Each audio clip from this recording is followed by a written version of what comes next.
بالله من الشيطان الرجيم. بسم الله الرحمن الرحيم. السلام علیکم ورحمۃ اللہ وبرکاتہ۔ سورہ مریم آیت نمبر 51 سے 58۔ ان الحمد للہ والصلاة والسلام علی رسول اللہ اما بعد۔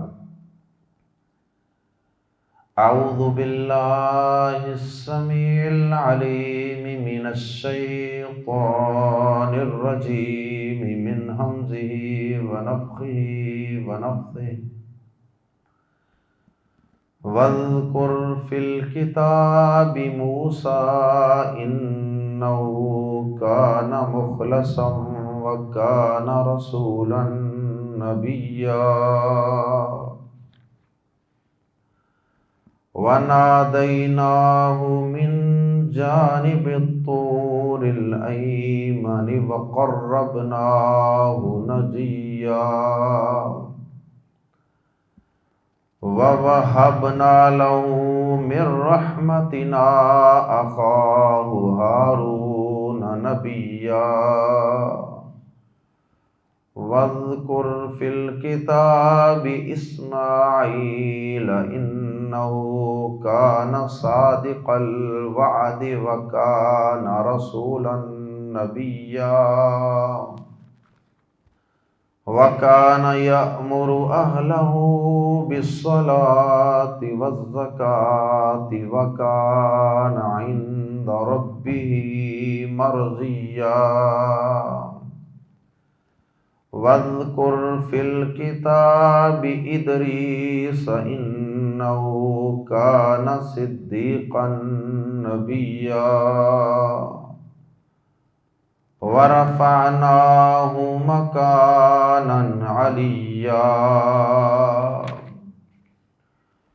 اولئک الذین انعم اللہ علیہم من النبیین من ذریۃ آدم وممن حملنا مع نوح ومن ذریۃ ابراہیم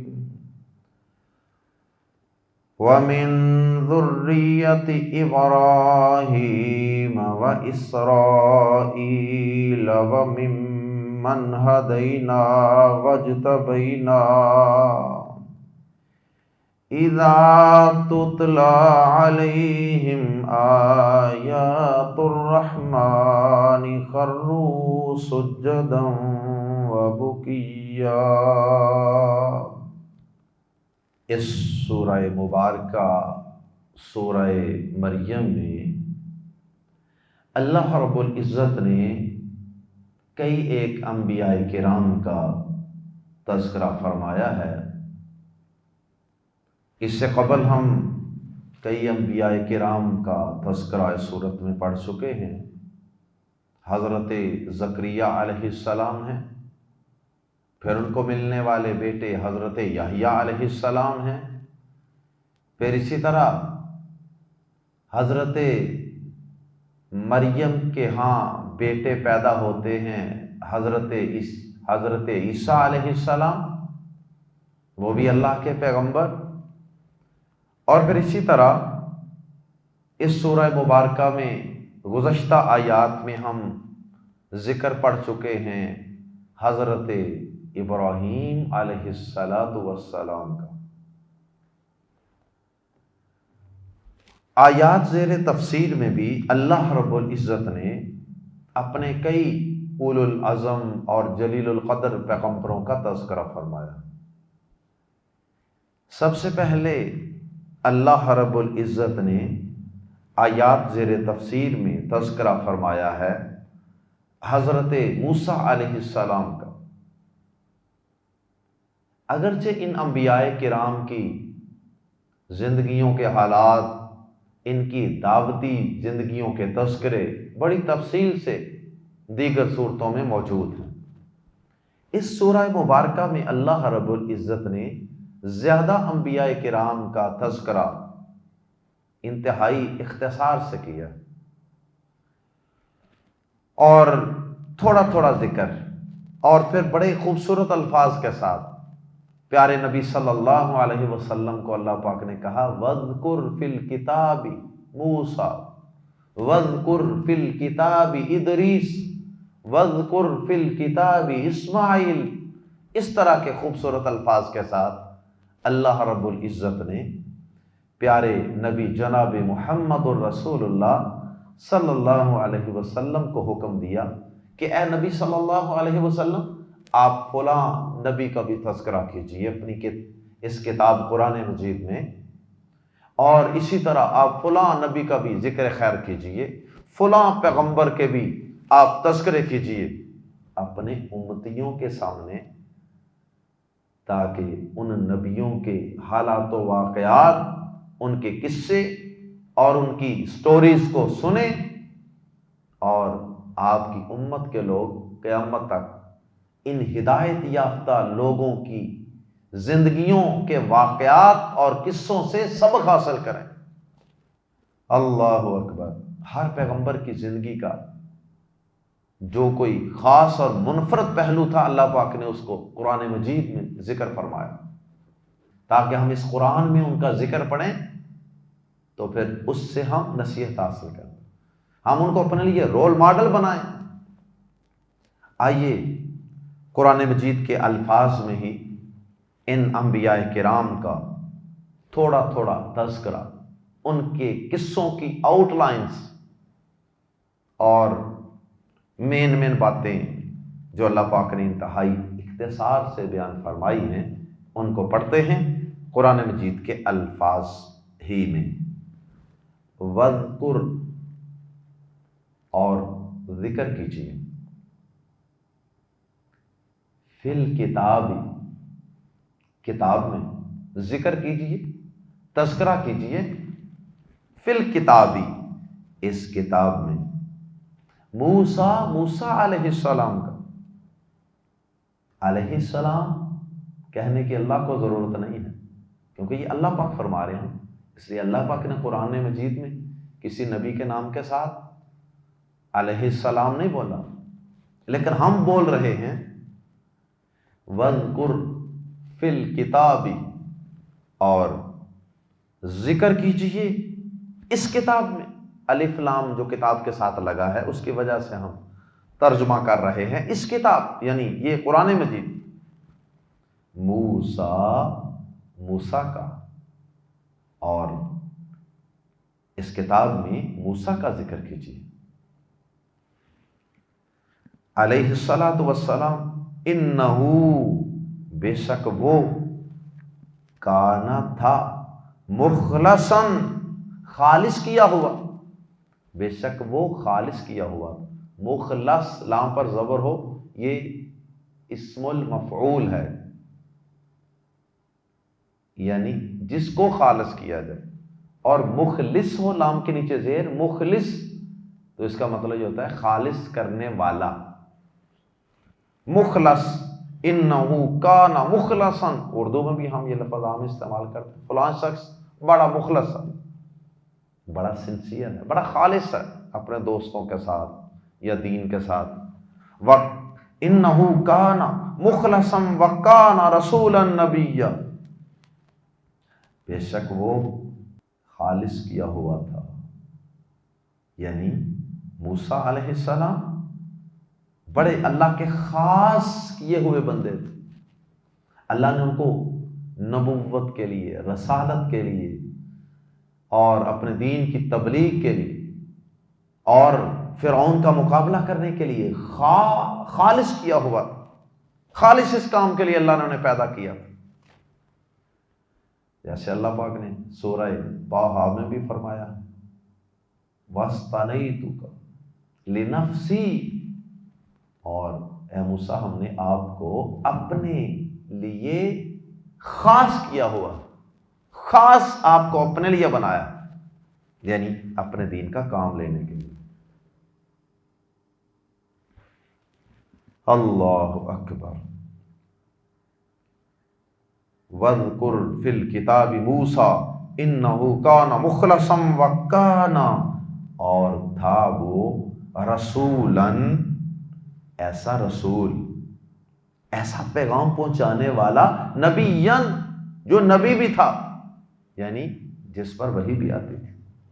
رسول اور نبی کا لفظ قرآن مجید میں بہت سے مقامات پہ ہم معنی بھی استعمال ہوتا ہے، یعنی یہ دونوں الفاظ تقریباً ہم معنی بھی استعمال ہوتے ہیں قرآن مجید میں، لیکن بعض مقامات پہ ان کا فرق بھی ہوتا ہے، بعض مقامات پہ ان دونوں الفاظ کا فرق بھی ہوتا ہے۔ اور نبی اور رسول میں اہل علم نے کئی فرق بیان کیے ہیں، جن میں سے جو عام اور سادہ ہے اور اکثر اہل علم نے بیان کیا ہے وہ یہ ہے کہ نبی اسے کہتے ہیں جس پر اللہ کی طرف سے وحی آتی ہے۔ کوئی بھی پیغام وحی آتی ہے وہ نبی ہے، لیکن جس نبی پر ساتھ کوئی کتاب بھی اتری ہو اور اس نبی کی کوئی امت بھی ہو تو اس نبی کو پھر رسول بھی کہا جاتا، یعنی رسول کا مقام نبی سے اونچا ہے۔ ہر نبی رسول نہیں ہوتا، ہر نبی کو کتاب نہیں دی گئی، امت نہیں دی گئی، نئی شریعت نہیں دی گئی، اس لیے ہر نبی رسول نہیں ہوتا، لیکن ہر رسول نبی بھی ہوتا ہے، کیونکہ نبی ہونا رسول سے چھوٹا درجہ ہے۔ تو جو رسول بن گیا تو کیا وہ نبی نہیں ہوگا؟ کیا اس پہ وحی نہیں آتی ہے؟ کیا وہ اللہ کی خبریں اور اللہ کے پیغامات لوگوں تک نہیں پہنچاتا ہو؟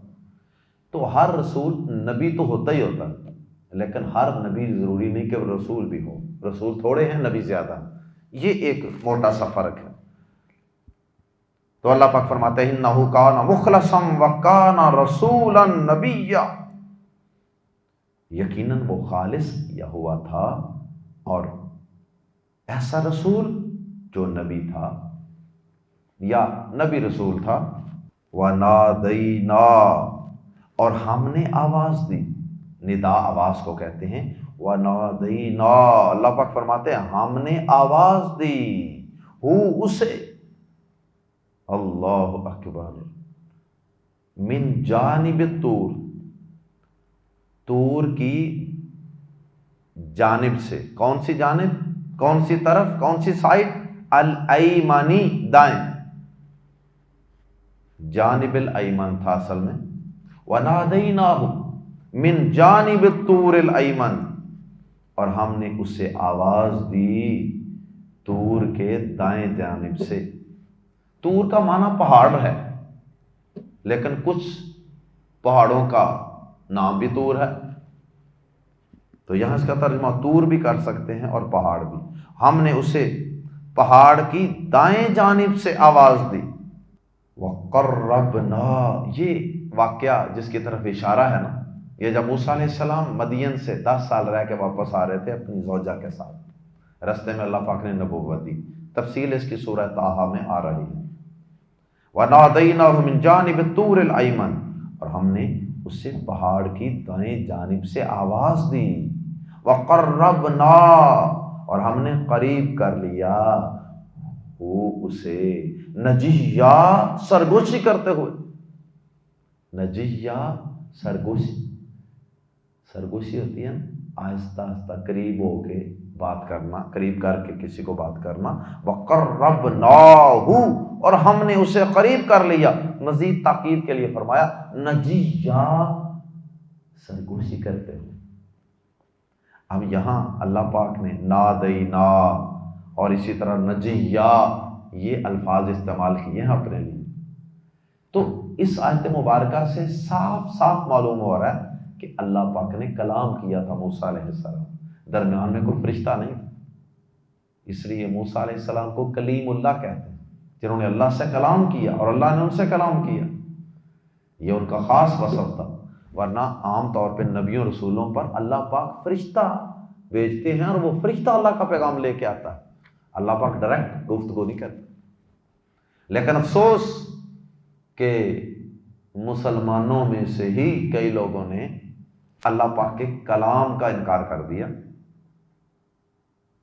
کیونکہ انہوں نے اللہ کے کلام کو بندوں کے کلام جیسا سمجھ لیا۔ انہوں نے اللہ کے کلام کا انکار کر دیا۔ انہوں نے کہا کہ یہ اللہ پاک کا کلام کوئی الفاظ اور حروف کی اور آواز کی شکل میں نہیں۔ اللہ اکبر۔ تو یہ قرآن مجید کی آیت کا اور احادیث کا صاف انکار۔ اللہ پاک نے قرآن مجید میں بار بار اس کلام کا تذکرہ فرمایا۔ یہ اللہ پاک کی ایک صفت ہے، اور اللہ پاک کی صفات پر ایمان لانا یہ ضروری ہے۔ یہ اللہ پر ایمان کا حصہ ہے کہ ہم اس کی صفات پر بھی ایمان لائیں، ورنہ اللہ پر ایمان ہمارا مکمل نہیں ہوگا۔ اللہ پاک نے کلام کیا تھا بغیر فرشتے کے کیا۔ کیسے کیا تھا؟ جیسے اللہ کی شان کے لائق ہے۔ وہ کلام تھا، وہ سنا گیا تھا موسیٰ علیہ السلام سے۔ اللہ اکبر۔ وَوَهَبْنَا، واو پہلی واو کا معنی اور، دوسری واو لفظ کا حصہ ہے، وا اور، وَهَبْنَا ہم نے عطا کیا، وہاب اسی سے ہے، لہو اس کو، موسیٰ علیہ السلام کو، من رحمتنا اپنی رحمت سے، اخاہو اس کے بھائی کو، اور ہم نے اسے اپنی رحمت سے عطا کیا۔ کیا عطا کیا؟ اخاہو اس کا بھائی، ہارون نبیًا نبی بنا کر۔ یہ بھی ہم نے موسیٰ علیہ السلام پر خاص انعام کیا تھا، اور اس کی اور کوئی نظیر نہیں انسانی تاریخ میں کہ کسی نے دعا کر کے کسی کو نبی بنوا لیا ہو، ورنہ نبیوں کو اللہ پاک خود ہی منتخب کر۔ لیکن یہاں اللہ پاک نے موسیٰ علیہ السلام کی دعا کے نتیجے میں ان کے بھائی کو نبی بنایا، اور اتنی بڑی خیر خواہی کسی بھائی کی دوسرے بھائی کے لیے، اس سے بڑی اور کوئی خیر خواہی کی مثال نہیں کہ بھائی کو نبی بنوا دیا۔ اللہ اکبر۔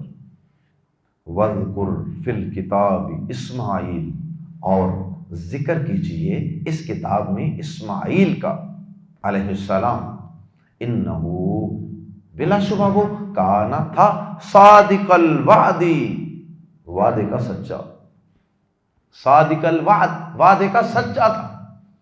جو وعدہ بھی اسماعیل علیہ السلام کرتے تھے نا اس کو پورا کرتے۔ ایفائے عہد، ویسے تو سارے نبی ہی ایفائے عہد کرنے والے ہوتے ہیں، لیکن اللہ پاک نے بطور خاص یہ ان کا وصف بیان کیا کہ وہ بہت ہی زیادہ، یقیناً وہ اس صفت میں بڑے عروج اور بڑے کمال کو پہنچے ہوئے ہوں گے، اس لیے اللہ پاک نے ان کا یہ وصف اسپیشلی بیان کی کہ صادق الوعد، انہ کان صادق الوعد، یقیناً وہ وعدے کا سچا تھا۔ اور اس کے لیے اسماعیل علیہ السلام کا وہ وعدہ بھی ذہن میں لے آئیں،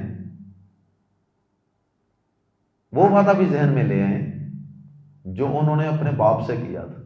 وہ وعدہ ہی تھا نا، جب ابراہیم علیہ السلام نے کہا تھا نا، بیٹا مجھے اللہ نے حکم دیا ہے، خواب میں دیکھتا ہوں کہ میں تجھے ذبح کر رہا ہوں، فانظر ماذا ترى، تیرا کیا خیال ہے؟ انہوں نے کیا کہا تھا؟ انہوں نے کہا تھا افعل یا ابت افعل ما تؤمر، ابا جان جو حکم ہوا ہے نا کر گزری، ستجدنی انشاء اللہ من الصابرین، اللہ نے چاہا تو آپ مجھے صبر کرنے والوں میں سے پائیں۔ اب یہ وعدہ تھا کہ ابا جی آپ عمل کریں حکم پر، مجھے لٹائیں، ذبح کریں، تو پھر اس کے ساتھ انشاءاللہ بھی کہا، وعدہ کیا ساتھ انشاءاللہ۔ اور جب ابراہیم علیہ السلام نے ان کو لٹایا، چھری چلائی، تو اسماعیل علیہ السلام نے چونچ چرانے کی، کیونکہ وعدہ کر لیا تھا باپ سے کہ ابا جی آپ اللہ نے جو حکم دیا نا اس کو کر گزر، مجھے آپ صبر کرنے والوں سے پائیں گے۔ تو پھر چون چرا نہیں کی، ہلے نہیں، اٹھے نہیں کہ آپ تو سچ مچ کر دینے لگے، نہیں، جو بات کر لی تھی بس اس پہ جم گئے، ڈٹ گئے۔ یہ مطلب ہے صادق الوعد۔ اور یہ حضرت ابراہیم علیہ السلام کے بیٹے ہیں، حضرت اسماعیل علیہ السلام۔ وَكَانَ رَسُولًا نَبِيًّا، اور تھے وہ، لفظی معنی تو یہ تھا وہ ایسا رسول جو نبی تھا، جس پر وحی بھی آتی تھی، وہ یعنی رسول اور نبی دونوں ہی مقام تھے ان کے، دونوں رتبے اللہ نے عطا کیے تھے۔ وَكَانَ، اور خاص وصف اللہ پاک نے اسماعیل علیہ السلام کا یہ بھی بیان فرما دیا کہ وَكَانَ يَأْمُرُ، اور تھا وہ حکم دیتا اہلہ، اپنے گھر والوں کو، بِالصَّلَاةِ، نماز کا، وَالزَّكَاةِ، اور زکوٰۃ کا۔ اسماعیل علیہ السلام بطور خاص اپنے گھر والوں کو، بیوی بچوں کو نماز کا حکم دینے والے تھے، یہ نہیں کہ خود پڑھ لی۔ ابراہیم علیہ السلام نے جب اسماعیل علیہ السلام ننھے تھے، چھوٹے سے بچے تھے، تو وہ ان کو اللہ کے حکم پر مکہ مکرمہ میں چھوڑ کر گئے۔ تو کہاں چھوڑ کر گئے؟ اللہ کے گھر کے قریب۔ اور جاتے وقت پہاڑ کی چوٹی پہ چڑھ کے جب وہ نظروں سے اوجھل ہونے لگے، بیوی اور چھوٹا سا بچہ، تو اللہ پاک سے دعا کی تھی نا، کچھ دعائیں مانگی تھی، ان میں سے ایک یہ بات بھی کہی تھی کہ یا اللہ میں اس بے آباد، بے زراعت اور ویران وادی کے اندر اپنے بیوی بچوں کو چھوڑ کے جا رہا ہوں، مقصد کیا ہے؟ یا اللہ میں تیرے گھر کے پاس، عندہ بیتک المحرم، یا اللہ تیرے محترم گھر کے پاس چھوڑ کے جا رہا ہوں، ربنا لیقیموا الصلاۃ، اے میرے رب، مقصد یہ ہے کہ تاکہ یہ نمازی بن جائیں، یہ نمازی بن جائیں۔ یہ فکر تھی ابراہیم علیہ السلام، اللہ کے گھر کے قریب ان کو چھوڑ کے۔ اور پھر اس کا نتیجہ دیکھیے، حضرت اسماعیل علیہ السلام پھر بڑے ہوئے، پھر ابراہیم علیہ السلام نے ان کو ساتھ میں لا کے اللہ کا گھر جو ہے اس کی تعمیر نو کی۔ پھر وہی اسماعیل علیہ السلام جب بڑے ہوئے تو خود بھی پکے نمازی، اور اسماعیل علیہ السلام نے وہی چیز آگے اگلی نسل میں ٹرانسفر کی۔ جیسے ابراہیم علیہ السلام کو اپنی اولاد کی، اسماعیل علیہ السلام کے نمازی بننے کی فکر تھی، ایسے ہی اسماعیل علیہ السلام کو آگے اپنی اولاد کے نمازی ہونے کی فکر تھی۔ یہ ہمارا بہت بڑا المیہ ہے کہ آج ہمارے مسلمانوں کے معاشروں کے اندر آٹے میں نمک کے برابر لوگ نمازی ہیں۔ شاید 5% بھی لوگ مسجد میں جا کر نماز نہیں پڑھتے جماعت سے، اور جو چاہتے ہیں ان میں سے وہ کتنے ہیں جو اپنے بچوں کو لے کر جاتے ہیں؟ اکثریت نہیں لے کر جاتے۔ مسجدیں بچوں سے خالی نظر آتی ہیں۔ تو خدا را اپنے بچوں کو، اپنی نسلوں کو نمازی بنائیے، اس کی فکر کیجیے، فکر کیجیے۔ کوٹھی، مکان، پلاٹ لینا ہے تو کیوں نہیں سوچتے کہ مسجد کے قریب لوں؟ سہولیات دیکھیں گے، نہر ہونی چاہیے، چشمہ ہونا چاہیے، پارک پاس ہونا چاہیے، اسکول کالج ہونا چاہیے، مارکیٹ قریب ہونی چاہیے۔ نہیں دیکھتے تو مسجد نہیں دیکھتے۔ اور اگر مسجد نہیں ہے کسی جگہ پہ، وہاں اپنے گھر لے ہی لیا تو پھر اللہ کا نام لے کے وہاں مسجد بنوائیں، اس کی فکر کریں کہ میرے یہ بچے نمازی کیسے بنیں گے اگر اللہ کا گھر قریب نہیں ہوگا۔ وَكَانَ يَأْمُرُ أَهْلَهُ بِالصَّلَاةِ، اور وہ اپنے گھر والوں کو نماز حکم دیتے تھے، بالصلاۃ، نماز کا، والزکوٰۃ، زکوٰۃ کا۔ باپ بھی حکم دیں بیٹوں کو، پوتوں کو، مائیں بھی حکم دیں بیٹوں کو، پوتوں کو، بھائی، بڑے بھائی حکم دیں، بڑی بہنیں حکم دیں اپنے بھائیوں کو، نماز اذان کے وقت چلو میرے بھائی، پیار سے، محبت سے، مٹھاس سے، موٹیویشن کے ساتھ نمازی بنانے کی فکر کریں۔ نماز کے بغیر اللہ کی قسم نجات نہیں ہے، نماز کے بغیر اللہ کی قسم جنت نہیں ہے۔ اور اللہ پاک نے یہ حکم ہمارے پیارے نبی حضرت محمد صلی اللہ علیہ وسلم کو بھی دیا۔ اللہ پاک نے سورہ طٰہٰ کے اندر نبی صلی اللہ علیہ وسلم کو فرمایا کہ وَأْمُرْ أَهْلَكَ بِالصَّلَاةِ، اے نبی صلی اللہ علیہ وسلم آپ بھی اپنے اہل و عیال کو نماز کا حکم دیں، نمازی بنانے کی فکر کریں، وَاسْتَبِرْ عَلَيْهَا، اور آپ خود بھی اس نماز پر ڈٹ جائیں، جم جائیں، خوب قائم رہیں نماز پر۔ اللہ اکبر، اللہ ہم سب کو توفیق عطا فرمائے۔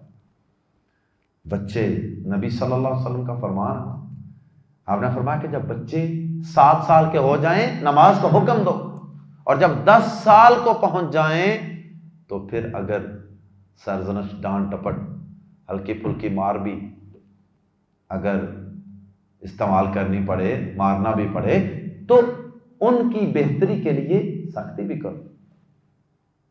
اللہ اکبر۔ وَكَانَ عِندَ رَبِّهِ، اور تھا وہ یعنی اسماعیل علیہ السلام عند ربہ، اپنے رب کے ہاں، مرضیہ، پسند کیا ہو، اپنے رب کے ہاں پسند کیا ہوا تھا۔ اللہ اکبر، پسندیدہ، محبوب تھا، اللہ کو محبت تھی۔ وَاذْكُرْ فِي الْكِتَابِ إِدْرِيسَ، اور ذکر کیجئے کتاب میں ادریس کا، ادریس علیہ السلام۔ یہ ادریس علیہ السلام، ان کے متعلق بعض علماء کا موقف یہ ہے کہ یہ بنی اسرائیل میں سے کوئی نبی ہے، لیکن اکثر اہل علم کی رائے یہ ہے کہ یہ حضرت نوح علیہ السلام کے باپ کے دادا تھا، یعنی ان کے پردادا تھا، یہ نوح علیہ السلام سے بھی پہلے گزرے۔ اللہ اکبر۔ اور جب پیارے نبی صلی اللہ علیہ وسلم معراج کے سفر میں گئے تھے نا، آسمانوں پہ سیر کروائی تھی اللہ نے، 4تھے آسمان پہ اللہ پاک نے نبی صلی اللہ علیہ وسلم کی ملاقات کروائی تھی حضرت ادریس علیہ السلام، اور انہوں نے پھر آگے سے کہا تھا مرحبا بالنبی الصالح والاخ الصالح، صالح نبی، صالح بھائی کو مرحبا۔ تھے تو بڑے، لیکن شاید ادب و احترام میں یا عاجزی کا اظہار کرتے ہوئے انہوں نے ہمارے نبی پاک صلی اللہ علیہ وسلم کو بیٹا نہیں کہا، جیسے آدم علیہ السلام نے اور ابراہیم علیہ السلام نے جب ملاقات ہوئی معراج کی رات تو انہوں نے بیٹا کہا تھا، لیکن انہوں نے بھائی کہا، شاید عاجزی کی وجہ سے ایسا کہا ہو، یا نبی پاک صلی اللہ علیہ وسلم کے مقام کو مد نظر رکھتے ہوئے انہوں نے ایسا کہہ دیا، واللہ عالم۔ انہو، بے شک وہ، کانا تھا، صدیقا نبیا، ایسا نہایت سچا تھا جو نبی تھا، صدیقا نہایت سچا، نبیاً نبی، وہ ایسا نہایت سچا تھا جو نبی تھا۔ یعنی 2 صفات ہو گئیں، سچائی، ہر نبی سچا ہوتا، لیکن یہ وصف ان میں بطور خاص تھا کہ یہ بہت زیادہ سچے تھے، اور پھر نبی بھی تھے، وحی بھی آتی تھی۔ وَرَفَعْنَاهُ، اور ہم نے بلند کر دیا اسے، مکاناً علیہ، مکان جگہ، مقام کو مکان، مکاناً کو مقام کہہ سکتے ہیں، جگہ کہہ سکتے ہیں، علیہ بہت بلند، علی بلند کو کہتے ہیں، مکاناً علیہ اونچے مقام پر، اور ہم نے اسے بہت اونچے مقام پر بلند کر دیا۔ بعض لوگوں نے کہا کہ ادریس علیہ السلام کو بھی عیسیٰ علیہ السلام کی طرح آسمان پہ اٹھا لیا گیا ہے، جبکہ یہ بات قرآن و حدیث سے ثابت نہیں ہے، کسی صحیح حدیث سے یہ بات ثابت نہیں ہے۔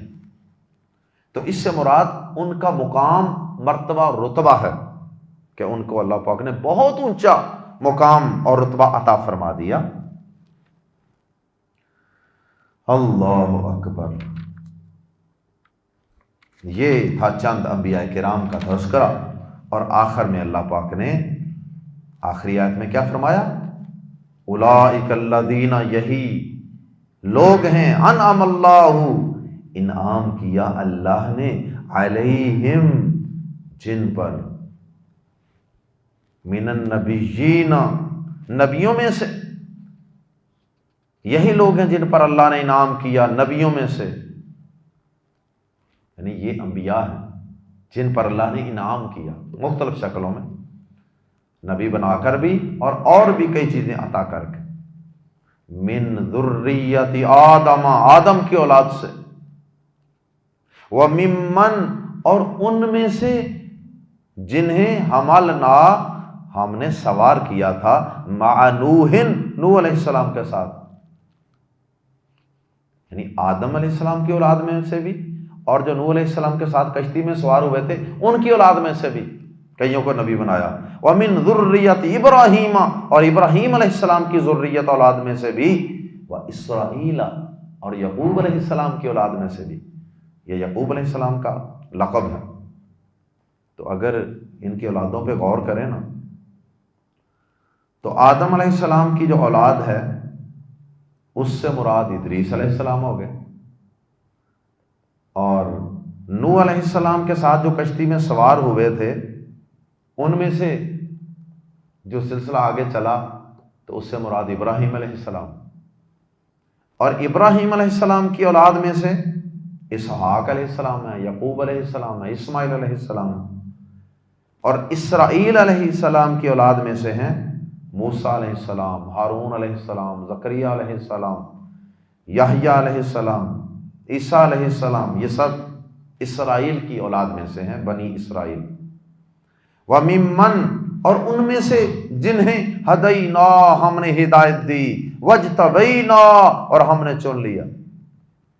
یہ گویا کہ سارے نبیوں کی طرف اشارہ کر دیا، کچھ کا خاص ذکر کر دیا اور کچھ کی طرف اللہ پاک نے ویسے ہی اشارہ کر دیا کہ ان کے علاوہ اور بھی، اور ان لوگوں میں سے جنہیں ہم نے ہدایت دی اور ہم نے چن لیا، ان میں سے بھی ہم نے نبی بنائے۔ اس کے بعد آخر میں اللہ پاک نے ان تمام انبیاء کا ایک وصف بیان فرمایا اذا تتلا، جب پڑھی جاتی ہیں، فعل مجہول، فعل مضارع مجہول، تتلا، تلاوت کی جاتی ہے، پڑھی جاتی ہیں، علیہم، ان پر، آیات الرحمانی، رحمان کی آیات۔ یہ سب جو نبی ہیں نا، رسول ہیں، ان پر جب رحمان کی آیات پڑھی جاتی تھی نا، ان کے ادوار میں بھی تو وہی اترتی رہی نا، تو ان پر جب رحمان کی آیات کی تلاوت کی جاتی، خرو، وہ گر جاتے تھے، گر پڑتے تھے، سجدن، سجدہ کرتے ہوئے، وبکیا، اور روتے ہوئے۔ باکن، بقا یبکی کا معنی ہوتا ہے رونا، اور اسے اسم الفاعل ہے باکیون، یا اتر جائے تو باکن بھی پڑھا جاتا ہے، تو باکن کی جمع ہے، بکین، روتے ہوئے۔ جب ان پر رحمان کی آیات پڑھی جاتی تھیں وہ سجدہ کرتے اور روتے ہوئے گر جاتے تھے۔ تو اکثر اہل علم نے کہا کہ انبیاء کرام رب کے حکم کے سامنے فوراً گر جاتے تھے، جھک جاتے تھے، عملی تصویر بن جاتے تھے اطاعت و فرما برداری، کہ اللہ تیرا حکم آ گیا، ہم گر گئے، ہم اس کے سامنے پست ہو گئے، ہم نے ادھر سنا اور ادھر ہم نے فوراً اطاعت کر لی۔ یہ ایک عملی اظہار ہوتا ہے سجدہ، اور ساتھ روتے بھی تھے، اللہ اکبر، رب کی محبت میں یا رب سے ڈرتے ہوئے۔ حضرت عمر رضی اللہ تعالی عنہ نے یہ آیت پڑھی سورہ مریم کی، تو وہ بھی سجدے میں گر گئے۔ تو اکثر اہل علم کا یہ خیال ہے کہ انبیاء کی پیروی میں ہمیں بھی یہاں سجدہ تلاوت کرنا چاہیے۔ اللہ اکبر، آپ لیکچر سے فارغ ہو کر سجدہ تلاوت کریں اور اس میں دعا پڑھیں سجدہ تلاوت کی۔ تو حضرت عمر رضی اللہ تعالیٰ عنہ نے بھی سجدہ کیا اس آیت پر، اور ساتھ یہ کہنے لگے کہ یہ تو ہو گئے سجدہ کرنے والے، اللہ نے کہا نا وہ سجدے میں گر پڑتے تھے، ساتھ یہ بھی کہا روتے ہوئے۔ تو حضرت عمر رضی اللہ تعالیٰ عنہ عاجزی کا اظہار کرتے ہوئے کہنے لگے یہ تو ہو گئے سجدہ کرنے والے، تو بتاؤ رونے والے کدھر؟ مطلب یہ تھا کہ ہم ان نبیوں کی طرح ہمیں رونا نہیں آتا، ہمیں رونا چاہیے اللہ کے سامنے سجدوں میں گر کر، اپنے گناہوں کو یاد کر، اللہ کی ملاقات کو یاد کر۔ اللہ اکبر۔ اللہ ہم سب کو عمل کی توفیق عطا فرمائے، اللہ ان انبیاء کرام کی محبتیں ہمارے دلوں میں ڈال دے۔ اللہ قیامت کے دن اللہ تو ہمیں جنت کے اندر داخل فرما کے ان انبیاء کرام کی زیارت نصیب فرما دینا۔ اللہ ہم گناہ گار ہیں، خطا کار ہیں، اللہ ہم ان انبیاء کرام کے قدموں کی خاک بھی نہیں اللہ کی قسم، لیکن یا اللہ ہم ان جیسے تو نہیں ہیں، لیکن اللہ ان نبیوں سے ہم محبت کرتے ہیں، اللہ ان نبیوں سے ہم ملاقات کرنا چاہتے ہیں۔ اللہ تیرے نبی کی حدیث ہے کہ جس سے محبت ہوگی وہ جنت میں اس کے ساتھ ہی ہوگا، وہ قیامت کے دن اس کے ساتھ ہی ہوگا۔ اللہ ہمیں حضرت آدم علیہ السلام، حضرت ادریس علیہ السلام، حضرت نوح علیہ السلام، حضرت ابراہیم علیہ السلام، حضرت اسماعیل علیہ السلام، حضرت اسحاق، حضرت یعقوب علیہ السلام، حضرت عیسیٰ علیہ السلام، حضرت موسیٰ علیہ السلام، حضرت زکریا، حضرت یحییٰ، حضرت عیسیٰ علیہ السلام، اور سب سے بڑھ کر تیرے پیارے حبیب جناب محمد الرسول اللہ صلی اللہ علیہ وسلم سے محبت ہے۔ یا اللہ ہمیں ان سب سے سچی محبت عطا فرما، اللہ ان کی پیروی کی توفیق عطا فرما، اور یا اللہ جنت میں ان عظیم ہستیوں کا ہم گناہ گاروں کو ساتھ نصیب فرما دے۔ سبحانک اللہم و بحمدک اشہد ان لا الہ الا انت استغفرک و اتوب الیک۔